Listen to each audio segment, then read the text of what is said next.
নমস্কার, জিজ্ঞাসায় আপনাদের সকলকে স্বাগত। আমরা একদম আমাদের সেগমেন্টের লাস্টে পৌঁছে এসেছি। যদি মন সংক্রান্ত যে কোনো রকম সমস্যা সমাধানের জন্য বা আমাদের সাথে কথাবার্তা বলার জন্য অবশ্যই যোগাযোগ করতে পারেন। নম্বরটা ডিসক্রিপশন বক্সে আপনারা পেয়ে যাবেন। তো দেবলীনাদি, আমরা একদম সেগমেন্টের লাস্টে পৌঁছে গেছি একদম। তো আমি একটা জিনিস তোমার কাছে মানে অনেক কিছু এটার মধ্যে দিয়ে শিখেছি। সেলফ কনফিডেন্স শিখতে গিয়ে কি কি স্টেপসের মধ্যে দিয়ে গেলে আমাদের ইজি হবে জিনিসটা। তো সেটাকে যদি তুমি একটুখানি ছোট জিস্ট করে আমাদের সামনে একটু তুলে ধরতে পারো ছোট ছোট আলোচনার মাধ্যমে। আচ্ছা, তাহলে বলতো আমরা ফার্স্ট কি দিয়ে শুরু করেছিলাম? Self efficacy. Very good, self efficacy. Self efficacy নিয়ে আমরা অনেক রকমের আলোচনা করেছি, বিভিন্ন গল্পের মাধ্যমে এবং সত্য ঘটনার মাধ্যমে আমরা আলোচনা করেছি। সেলফ এফিকেসি আর কিছুই নয়, বিলিভ অন ইয়োর সেলফ। নিজের ওপর আত্মবিশ্বাসটাকেই সেলফ এফিকেসি বলা হচ্ছে। তার কারণ আমরা যখনই নিজেদের প্রতি বিশ্বাসটা রাখবো না, তখনই কিন্তু আমরা নিজেদেরকে সাবোটাজ করে দেবো।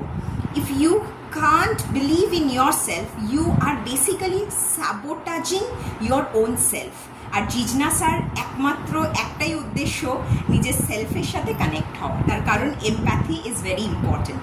তো এমপ্যাথি আমরা তখনই করতে পারবো বা আমরা মানুষের সাথে কানেক্ট তখনই করতে পারবো যদি আমরা নিজের সাথে কানেক্ট হই, এবং সেই কানেকশনের জন্য কনফিডেন্স ইজ ভেরি ইম্পর্টেন্ট।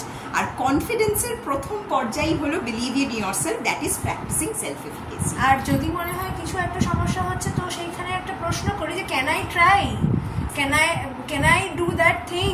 এই প্রশ্নগুলো আমি কি আদৌ পারছি, সেই জিনিসটা একটুখানি প্রশ্নটা করে নাও। At least try it.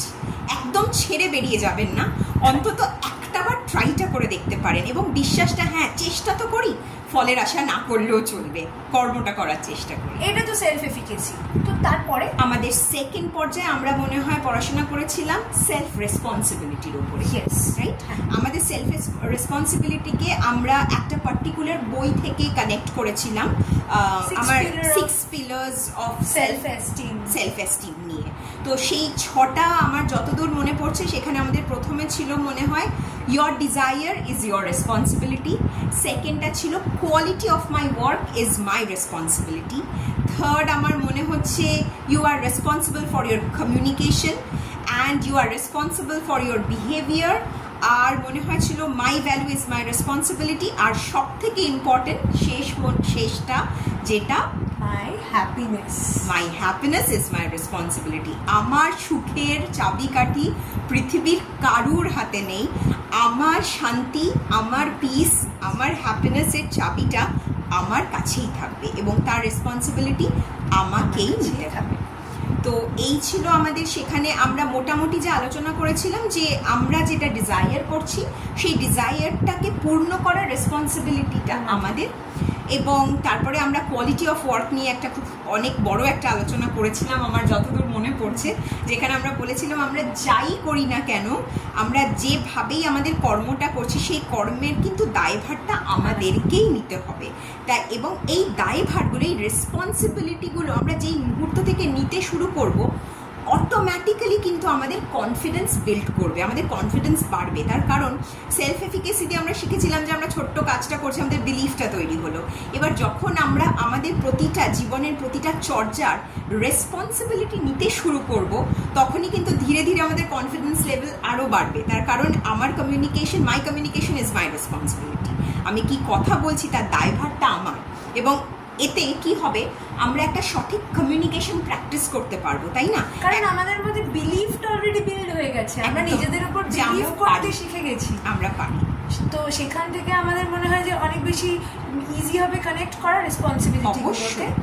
এবং যেটা সব থেকে ইম্পর্টেন্ট, দেখ আজকে লোকে পয়সা খরচা করে কমিউনিকেশন স্কিল শিখতে যায়, এবং সেখানে কিন্তু কোথাও না কোথাও একটাই ভুল হচ্ছে যে কেউ আমরা কারোর দায়ভারটা নিচ্ছি, তো নিজেরটা নিজে নিচ্ছি, আরেকজনের কাঁধে বন্দুক রাখার সবসময় একটা রাস্তা খুঁজছি একদম। তো ওটা না রেখে নিজের কাঁধে নিলেই অনেক রেসপন্সিবিলিটির ভারটা বোঝা যায় এবং আমি কি সঠিক কাজ করছি না বেঠিক করছি সেই বোধটা তৈরি। এবং দেখুন, ভুল কিন্তু হবেই, আমরা কি সবসময় ঠিক বিহেভ করতে পারি, ঠিক কমিউনিকেশন হয়? আমরা অনেক সময় চিৎকার করে ফেলি, হয়তো আমরা sometimes we are not truthful, মানে হয়তো এমন একটা পরিস্থিতি আমরা বলে ফেললাম, আমরা চাইছি না বাট আমরা একটা মিথ্যে কথা বলে ফেললাম, কি আমরা হয়তো কাইন্ডনেসটা দেখাতে পারলাম না আমাদের বিহেভিয়ারে বা আমাদের কমিউনিকেশনে, কেননা আমরা আগেও বলেছি যে বিহেভিয়ারও আমাদের রেসপন্সিবিলিটি। কিন্তু সেই ভুলটা থেকে যদি আমরা একটা শিক্ষা নিতে পারি, একটা লার্নিং নিতে পারি, তাহলে কিন্তু আমাদের আগামী কর্মটা বা আগামী কাজটা, আগামী কমিউনিকেশনটা কিন্তু একটু বেটার হতে পারে। তো ভুল হতেই পারে, সেখানে কোনো সমস্যা নেই, কিন্তু এই ভুলটা যেন বারবার না হয় সেই দায়ভারটা কিন্তু আমাদের ওপরেই এসে বর্তাবে। আচ্ছা, সেই কারণেই কি সেলফ ডিরেকশনের পরবর্তী পর্যায়টা? অবশ্যই অবশ্যই, কারণ আমরা একটা রাস্তাগুলো অনেকটা ক্ল্যারিটিতে যাচ্ছি। আচ্ছা, তার আগে ছোট্ট করে একটু বলে নি ভ্যালুসটা। তার কারণ ভ্যালুস আর হ্যাপিনেস তো আমরা বলেই দিয়েছি, ভ্যালুসটাও কিন্তু আমাদের রেসপন্সিবিলিটি। এটা নিয়ে আমরা বিভিন্ন সেগমেন্ট করেছি, আপনারা যদি আপনাদের মনে না থাকে আপনারা প্লিজ একটু পেছন দিকে আমাদের ভিডিওসগুলো দেখে নিতে পারেন, আর একবার আপনারা ঝালিয়ে নিতে পারেন। তো ভ্যালুসটা কিন্তু খুব ইম্পর্টেন্ট, যে আমি কি পাংচুয়াল লাইফে এবং আমি কি ওটা প্র্যাকটিস করছি, বা আমি কি সেলফ কন্ট্রোল, সেটাও কিন্তু আমার ভ্যালু সিস্টেমের মধ্যে পড়ে। বা এই যে অ্যাঙ্গার ম্যানেজমেন্ট, এখন লোকে অ্যাঙ্গার ম্যানেজমেন্টের ক্লাস করতে যায়, কিন্তু তার মানেটা কি? আমি কোথাও না কোথাও আমার ইমোশনকে কন্ট্রোল করতে পারছি না বলেই তো আমার অ্যাঙ্গারটা আসছে, তাই তো? তো এই ইমোশনাল ইন্টেলিজেন্স আপনারা 3H এর জায়গা থেকে এটাকে কানেক্ট করে নিতে পারেন, আমাদের পুরোনো ভিডিওতে আপনারা যেতেই পারেন। তো 3H আমাদের কিন্তু হেডের সাথে একটা হার্টের কানেকশন দরকার, তখনই কিন্তু আমাদের ভ্যালুস, হ্যাপিনেস, এই রেসপন্সিবিলিটিগুলো খুব ইজি হবে, লাইফটা অনেকটা সোজা হবে এবং হ্যান্ডের কানেকশন আসবে। অবশ্যই, সেটা সব থেকে ইম্পর্টেন্ট, হার্ট অ্যান্ড হ্যান্ড। তো এই রেসপন্সিবিলিটির মধ্যেই কিন্তু আমাদের ওই 3H ও লাইফে জুড়ে যাচ্ছে। তো এই রেসপন্সিবিলিটিগুলো যখন আমরা নিতে শুরু করবো, আমাদের লাইফে অটোমেটিক্যালি সেলফ এস্টিম গ্রো করবে, মানে কনফিডেন্স আসবে। এবং এখান থেকে যখনই আমাদের এই সেলফ এস্টিমটা গ্রো করলো, তখনই পামেলা যেটা বললো, আমরা আমাদের লাইফের ডিরেকশনের দিকে যেতে পারবো। এবং ডিরেকশনটা যখন আমরা পাবো, মানে সেলফ ডিরেকশন, আমরা যখন ডিরেকশনটা পাবো বা সেলফ ডিরেকশনটা পেলেই কিন্তু আমাদের জীবনের পারপাসটা আমরা খুঁজে পাবো। এবং পারপাস খুঁজে পেলেই আমাদের কনফিডেন্স তো বাড়বেই, এবং আমরা প্রপারলি ফোকাস করে সেই দিকে এগোতে পারবো। তার কারণ আমাদের লক্ষ্যটা ঠিক হয়ে যাবে, এবং লক্ষ্য যতক্ষণ না ঠিক হচ্ছে ততক্ষণ কিন্তু আমরা এদিক ওদিক হবে, আমরা কমপ্লেন নেচার থাকবে আমাদের সব সময়। আর লক্ষ্য ঠিক হলে সেই মহাভারতের গল্পের মতো অর্জুনের লক্ষ্যটা কিন্তু স্থির ছিল মাছের চোখে, আর বাকি সবাই কিন্তু বিভিন্ন কথা বলেছিল। কেউ বলেছিল আমি বাকি পাখিদের দেখছি, তো আমি গাছ গুনছি, আমি এটা করছি, কিন্তু একমাত্র অর্জুনই কিন্তু সঠিক লক্ষ্যের দিকে পৌঁছতে পেরেছিল। তার কারণ অর্জুনের কাছে এম আর পারপাসে কোনো দ্বিমত ছিল না, তার কাছে দুটোই এক ছিল। সে তার লাইফের পারপাসটা বা ওই মুহূর্তের পারপাসটাকে বা এমটাকে খুঁজে পেয়ে গেছিল। এমটাকে পেয়েছিল বলে, সরি ভুল বললাম, ঠিক আছে কেটে দেবো। অর্জুন কিন্তু এই জায়গাটা থেকেই নিজের লাইফের ওই মুহূর্তের এমটাকে খুঁজে পেয়েছিল। এবার দেখুন এখানে আমরা কি করে এম এর সাথে পারপাসকে কানেক্ট করছি। সেই দিনকে অর্জুন সঠিক লক্ষ্যে ছিল, সঠিক এমে ছিল বলেই কিন্তু জীবনের পারপাসটাও অর্জুন খুঁজে পেয়ে গেছিল। হ্যাঁ, অবশ্যই সেখানে ওনার সখা বা ওনার বন্ধু শ্রীকৃষ্ণ ছিলেন মহাভারত অনুযায়ী। আমাদের জীবনেও কিন্তু প্রত্যেক মুহূর্তে ইউনিভার্স কোনো না কোনো সাহায্য পাঠিয়েই দেয় বিভিন্নভাবে, কিন্তু আমরা তাকে হয়তো সবসময় চিনতে পারি না। কেন বলুন তো? তার কারণ আমাদের মধ্যে এই কনফিডেন্সটা তৈরিই হয়নি, সেলফ এফিকেসিটা আমরা কারণ আমাদের নিজেদের মধ্যে বিলিফটা নেই। তো বিলিফটা নেই বলে আমরা সেলফ এফিকেসিটা নেই, প্র্যাকটিস করি না বলে ওই যখন ইউনিভার্স বা ঈশ্বর যে যাকেই মানেন না কেন, বা হায়ার বিং হোয়াট এভার, যে যাতেই বিশ্বাস করেন, সেইখান থেকে যখন হেল্পটা আসে আমাদের সব অসুবিধার সময় বা যে কোনো সময়, তখন কিন্তু ওইগুলোকে আমরা আনদেখা করে বেরিয়ে যাই, না দেখে বেরিয়ে যাই। তার কারণ আমাদের লাইফের অর্জুনের মতো এই সঠিক ফোকাসটা নেই, সঠিক এমটা নেই, এবং বিলিফটা কম বলেই এমটা নেই। এবং এইটা যেই মুহূর্তে চলে আসতে পারে নিজের ওপর বিশ্বাসটা, এবং এই হেল্পগুলো যখন আমরা পেতে শুরু করি, তখনই কিন্তু আমরা আলটিমেটলি আমাদের লাইফের পারপাসের দিকে পৌঁছে যাই। আর পারপাসটা আর এমটা সেই আগের পুরোনো ভিডিওসগুলো যদি মিলে যায়, তাহলে আমাদের লাইফের সেলফ ডিরেকশন চলে আসে। তো সেলফ এফিকেসি, টেকিং রেসপন্সিবিলিটি আর সেলফ ডিরেকশন, এই তিনটে যখন এক হয়ে যাচ্ছে, তখনই আমাদের মধ্যে সেলফ কনফিডেন্স তৈরি হয়ে যাচ্ছে। আর তখন খারাপ ভালো যাই আসুক, তার দায় আমরা নিতে পারি, এবং প্রত্যেকটা পজিশনে আমরা বলতে পারি ওয়াও, এবং এগিয়ে যেতে পারি সেই সেই সিচুয়েশনটাকে ফেস করার জন্য। মানে লার্নিং আমাদের একটা নিত্য সঙ্গী থাকতে হবে।